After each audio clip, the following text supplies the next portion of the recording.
Welcome to voice of English literature. Viewers, आज का हमारा टॉपिक है सेंटेंस स्ट्रक्चर। ये इंतहाई इम्पॉर्टेंट टॉपिक है। किसी भी एग्ज़ाम में, किसी भी कॉम्पिटिटिव टेस्ट में आपका इस सेंटेंस स्ट्रक्चर वाले कुछ सवालों से वास्ता पड़ता है और ये सबसे ज़्यादा इग्नोर किए जाने वाला क्वेश्चन है, क्योंकि हमें लगता है कि हमें तो जो है सेंटेंस के स्ट्रक्चर के रूल्स पता हैं तो हम बआसानी इसको कर सकते हैं। लेकिन इसमें दो चीज़ें ऐसी हैं जिसके ना पता होने से हम इसमें कंफ्यूज हो जाते हैं, क्योंकि इसमें जितने भी ऑप्शंस साथ में दिए जाते हैं वो सब के सब करेक्ट लगते हैं, लेकिन कोई एक ही उसमें करेक्ट होता है और सबसे ज़्यादा स्टूडेंट्स की मिस्टेक्स भी इन्हीं क्वेश्चंस में होती हैं।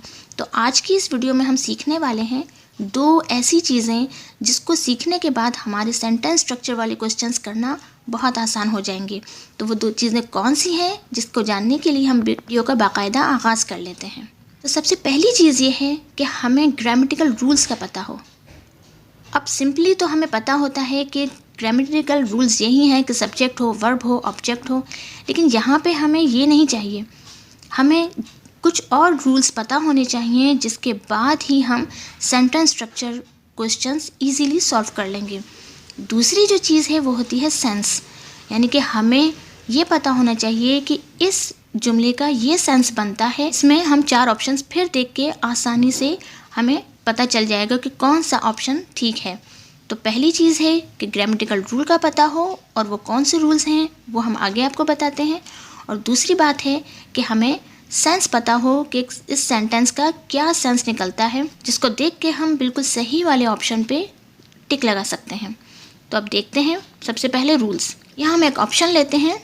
फर्स्ट है, if I dash a good job I will move to Scotland. अब आप यहाँ देखें कि इसमें जो ऑप्शंस हैं वो है found, have found, find, will find. अब यहाँ पे हमारा कौन सा सही आएगा, तो यहाँ एक रूल है जिसे आप अच्छी तरह याद रखिएगा, और वो रूल ये है, यानी कि हमारे पास कोई कंपाउंड या फिर कॉम्प्लेक्स सेंटेंस है तो उस सेंटेंस में हम देखेंगे कि एक सेंटेंस जो कि मुकम्मल हमें दिया गया कौन से टेंस का है। तो यहाँ पे I will move to Scotland, यानी कि ये जो है हमें फ्यूचर का बताता है। तो ये एक रूल है कि जब भी कोई दूसरा सेंटेंस या पहला सेंटेंस फ्यूचर का हो तो उसका जो नेक्स्ट सेंटेंस होगा वो लाजमी तौर पे प्रेजेंट इंडेफिनिट का होगा। तो हम आंखें बंद करके उसमें प्रेजेंट इंडेफिनिट ही लगाएंगे। यहाँ पे क्या होगा हमारा, if I find a new job I will move to Scotland. हमने यहाँ पे कोई और सेंटेंस, कोई और टेंस नहीं लगाना। जब दूसरा सेंटेंस जो है वो फ्यूचर टेंस का है तो पहला वाला सेंटेंस होगा वो लाजमी तौर पे प्रेजेंट इंडेफिनिट का होगा। सेकंड हम देखते हैं। ओके, सेंटेंस है, if I had the receipt I dash these jeans. अब यहाँ पे ऑप्शन है हमारे पास, will return, have returned, had returned. अब यहाँ पे क्या आएगा, तो ये देखिए ये कंडीशनल चेंज है। तो जब भी कोई कंडीशनल चेंज हो, if I had the receipt, if I had to something, मतलब इस तरह से कुछ भी आ जाए तो आपने जो सेकंड सेंटेंस है उसे हमें करना होगा फ्यूचर टेंस में। If I had the receipt I would return these genes. ठीक है, तो ये क्लियर हो गया। आगे चलते हैं। If my brother dash soon I will send him a text message. Option है has not arrived, is not arriving, does not arrive. यहाँ पे जो करेक्ट है वो क्या होगा, आई विल सेंड, यानी कि हमारा जो दूसरा जुमला है वो है फ्यूचर का।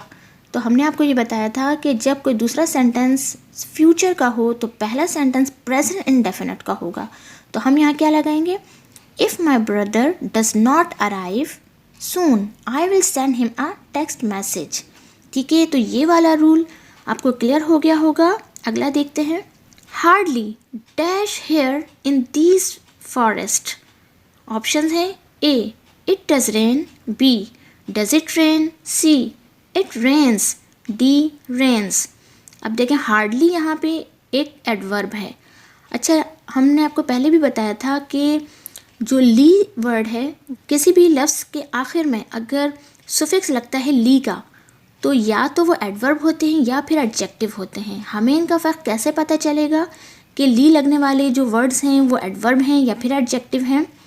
तो इस तरह पता चलेगा कि अगर कभी भी किसी वर्ड ऐसा वर्ड हो जो कि नाउन हो और उसके साथ ली लगा हो तो वो बन जाता है एडजेक्टिव। और अगर कोई भी ऐसा वर्ड हो जो कि एडजेक्टिव हो और फिर उसके साथ ली लग जाए तो वो बन जाता है एडवर्ब।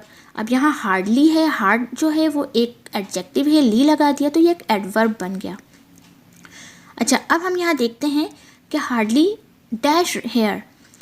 हार्डली का मतलब होता है ना होने के बराबर।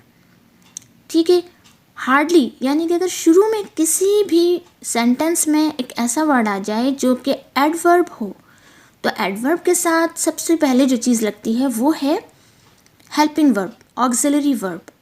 ठीक है, अगर बीच में आ जाए हार्डली तो तब तो उसके साथ एक सब्जेक्ट लग जाएगा डायरेक्टली, लेकिन अगर वो शुरू में हार्डली है तो फिर इसके साथ एक कोई भी हेल्पिंग वर्ब लगेगा। अब हमारे पास यहाँ ऑप्शंस में है it does rain, does it rain, it rains, rains. तो जो ऑप्शन बी है जिसमें शुरू में एक हेल्पिंग वर्ब लगा हुआ है डज, तो इट मीन्स कि हार्डली स्टार्ट में है, वो एक एडवर्ब है, तो एडवर्ब के साथ जो चीज़ लगने वाली है वो हेल्पिंग वर्ब लगने वाला है। तो हमारा करेक्ट क्या होगा, hardly does it rain here in this forest. तो होप कि ये वाली बात भी आपको क्लियर हो गई होगी।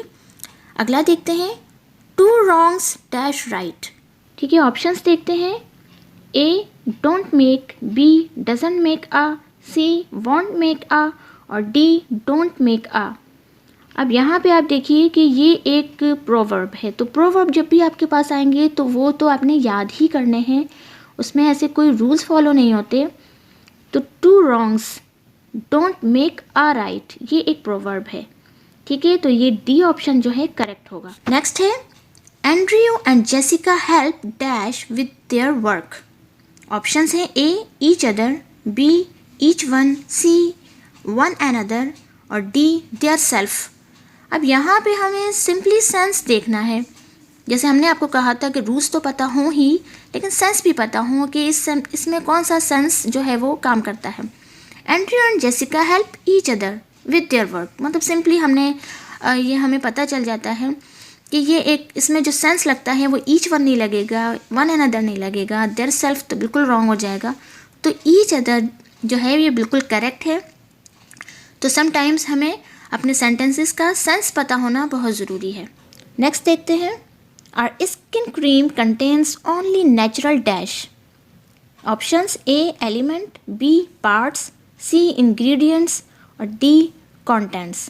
अब यहाँ भी देखिए कि जो एलिमेंट्स हैं या पार्ट्स हैं, इंग्रेडिएंट्स, कंटेंट्स हैं, तो इन चारों में भी हमें सेंस को देखना है कि क्रीम के अंदर क्या चीज़ हो सकती है। कोई एलिमेंट तो नहीं हो सकता, ना पार्ट हो सकता है, ना कंटेंट्स हो सकते हैं, तो इंग्रेडिएंट्स ही हो सकते हैं। तो यहाँ भी जो वर्कआउट करेगा वो है सेंस। तो जब भी आप सेंटेंस स्ट्रक्चर देखें तो आपने दो चीज़ों पे काम करना है। एक तो कुछ ग्रामेटिकल रूल्स हैं जिसमें आपको सिंपल, कंपाउंड, कॉम्प्लेक्स सेंटेंसेस का कुछ ना कुछ पता होना चाहिए जिससे आप ये कर सकते हैं। और दूसरा जो है वो सेंस का पता हो कि काफ़ी सारे सेंटेंसेस हम सेंस के ज़रिए ही करेक्ट ऑप्शन तलाश कर सकते हैं। तो आई होप कि आज की वीडियो आपके लिए काफ़ी हेल्पफुल रही होगी और आपने इससे बहुत कुछ सीखा होगा। वीडियो अगर पसंद आई और समझ आई तो इस वीडियो को सब्सक्राइब कीजिए, लाइक, शेयर एंड कमेंट्स कीजिए। Thank you so much.